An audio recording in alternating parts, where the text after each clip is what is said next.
বিমানে উঠেছেন, সিটে বসেছেন, ভাবছেন আর কয়েক মিনিট পরেই আকাশে উড়বে বিমান।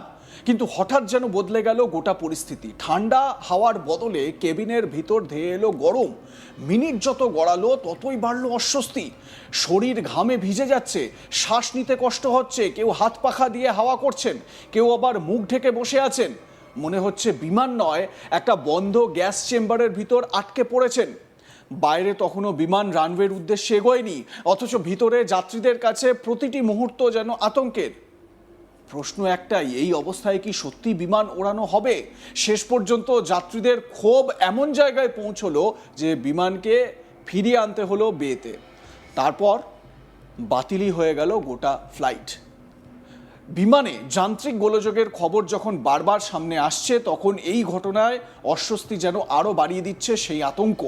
আকাশে ওঠার আগেই যদি এমন অবস্থা হয়, তাহলে টেক অফের পর কি হতো? ঘটনাটি ঘটেছে দিল্লির ইন্দিরা গান্ধী আন্তর্জাতিক বিমানবন্দরে। 11ই আগস্ট মঙ্গলবার রাতে দিল্লি থেকে পুনের উদ্দেশ্যে উড়ে যাওয়ার কথা ছিল একটি বেসরকারি বিমান সংস্থার SG-105 ফ্লাইটটির। যাত্রীরা একে একে বিমানে উঠে নিজের নিজের আসনে বসেছিলেন। স্বাভাবিক নিয়মেই তখন শুরু হয়েছিল উড়ানের প্রস্তুতি। কিন্তু কয়েক মিনিটের মধ্যেই কেবিনের পরিবেশ নিয়ে শুরু হয় অভিযোগ বিমানের এয়ার কন্ডিশনিং ব্যবস্থা ঠিকমতো কাজ করছিল না।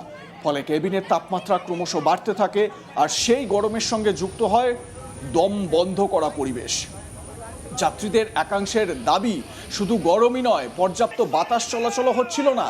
ফলে অল্প সময়ের মধ্যেই পরিস্থিতি ভয়াবহ অস্বস্তিকর হয়ে ওঠে। প্রথমে হয়তো কেউ ভাবেননি বিষয়টি এতটা বড় আকার নেবে। বিমানে এমন অস্বস্তি হলে সাধারণত যাত্রীরা কেবিন ক্রুদের জানান, সমস্যা মিটে যাবে, এমনটাই প্রত্যাশা থাকে। কিন্তু এখানে সেই অপেক্ষাই যেন দীর্ঘ হতে থাকে। ঠান্ডা হাওয়ার বদলে কেবিনের ভিতরে গরম আরও বাড়তে থাকে বলে অভিযোগ।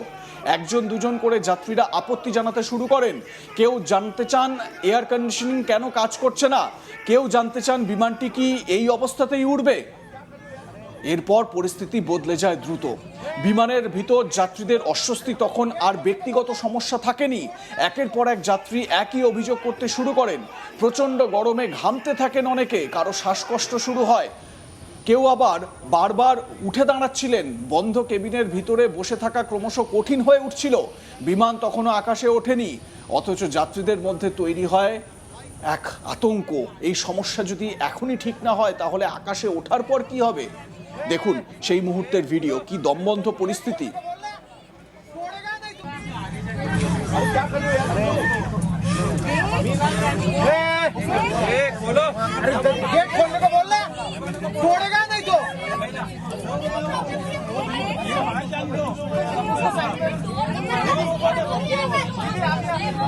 एक मिनट जाने दो भैया।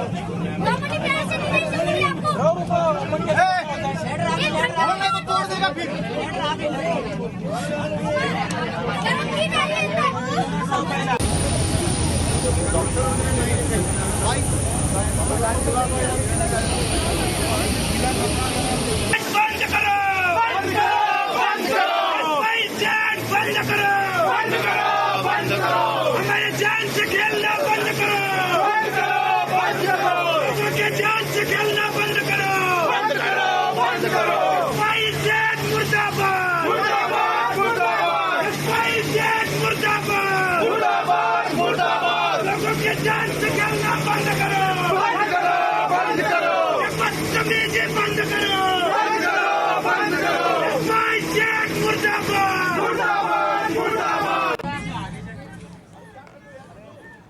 এই প্রশ্নটাই শেষ পর্যন্ত পরিস্থিতিকে আরো উত্তপ্ত করে তোলে।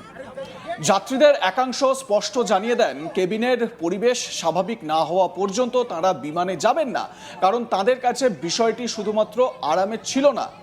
প্রচণ্ড গরম, বদ্ধ পরিবেশ এবং শ্বাসকষ্টের অভিযোগের কারণে অনেকেই আশঙ্কা করতে শুরু করেন বিমানের ভিতরে দীর্ঘ সময় থাকলে তারা অসুস্থ হয়ে পড়তে পারেন। টেক অফের পর মাঝ আকাশে যদি একই সমস্যা দেখা দেয়, তখন তো বিমান থেকে বেরিয়ে আসারও কোনো সুযোগ থাকবে না।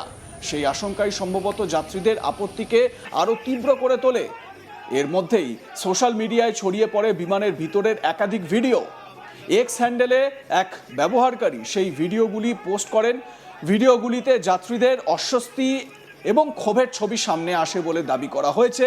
কেবিনের ভিতরে পরিস্থিতি কতটা অস্বাভাবিক হয়ে উঠেছিল সেই ছবি যেন ক্রমে ছড়িয়ে পড়তে থাকে নেট দুনিয়ায়।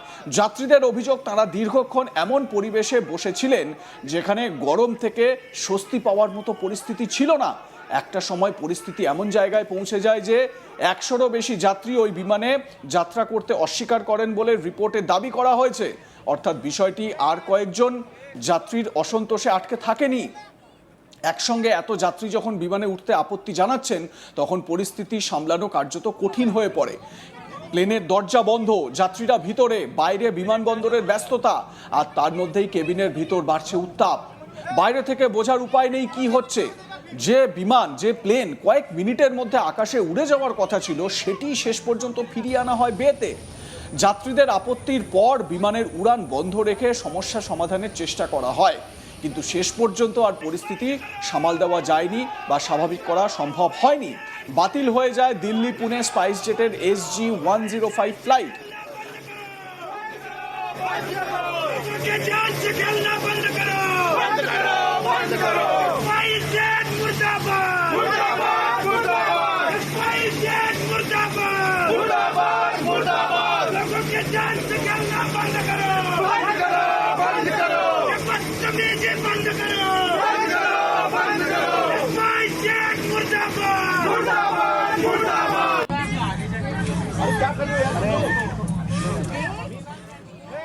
তবে এই বিক্ষোভ এবং ফ্লাইট বাতিলেই কিন্তু পরিস্থিতি শেষ নয়। প্লেন বাতিল হওয়ার পর বা ফ্লাইট বাতিল হওয়ার পর শুরু হয় অপেক্ষার আরেক অধ্যায়। যে যাত্রীরা ভেবেছিলেন কয়েক ঘন্টার মধ্যে পুনের পথে রওনা দেবেন, তাদের অপেক্ষা করতে হয় দিল্লি বিমানবন্দরেই। রিপোর্ট অনুযায়ী 6 ঘন্টারও বেশি সময় ধরে যাত্রীরা আটকে ছিলেন। রাত বাড়তে থাকে, অপেক্ষা দীর্ঘ হয়, ক্লান্তি বাড়ে, আর তার সঙ্গে বাড়তে থাকে ক্ষোভও। কারণ যাত্রীদের কাছে প্রশ্নটা তখন শুধু বিমান বাতিল হওয়ার ছিল না, প্রশ্ন ছিল যে সমস্যার কারণে এতটা অস্বস্তি তৈরি হলো, সেই সমস্যার সমাধান করে কেন বিমানটি উঠতে পারলো না। আর যদি সমস্যা এতটাই গুরুতর হয়ে থাকে, তাহলে যাত্রীদের কতক্ষণ সেই অবস্থার মধ্যে থাকতে হলো। অবশেষে বুধবার ভোরে তাদের জন্য একটি বিকল্প উড়ানের ব্যবস্থা করা হয় বলে সাম্প্রতিক রিপোর্টে জানা গিয়েছে। অর্থাৎ রাতের যে যাত্রা কয়েক ঘন্টার মধ্যে শেষ হওয়ার কথা ছিল, তা পরিণত হয় দীর্ঘ অপেক্ষা, অস্বস্তি এবং অনিশ্চয়তার অভিজ্ঞতায়। এই ঘটনা সামনে আসার পর স্বাভাবিকভাবেই আরও একবার প্রশ্ন উঠছে বিমানের রক্ষণাবেক্ষণ এবং যাত্রী নিরাপত্তা নিয়ে। বিমানে যান্ত্রিক গোলযোগের ঘটনা নতুন নয়, কখনো ইঞ্জিন, কখনো কেবিন প্রেসার, কখনো অন্য কোনো প্রযুক্তির সমস্যার কারণে বিমান নিয়ে উদ্বেগ তৈরি হয়েছে। তবে কেবিনের ভিতর যাত্রীরা যদি টেক অফের আগেই শ্বাসকষ্টে ভোগেন বা নিঃশ্বাস প্রশ্বাসে তাদের সমস্যা হয়, তাহলে বিষয়টি নিছক অস্বস্তি হিসেবে দেখার সুযোগ কতটা, সেই প্রশ্ন উঠতেই পারে। আপনারা কি মনে করেন? মানে যারা রেগুলার প্লেনে যাতায়াত করেন, তাদের মতামত কি? জানাতে থাকুন, দেখতে থাকুন আজ তাক বাংলা।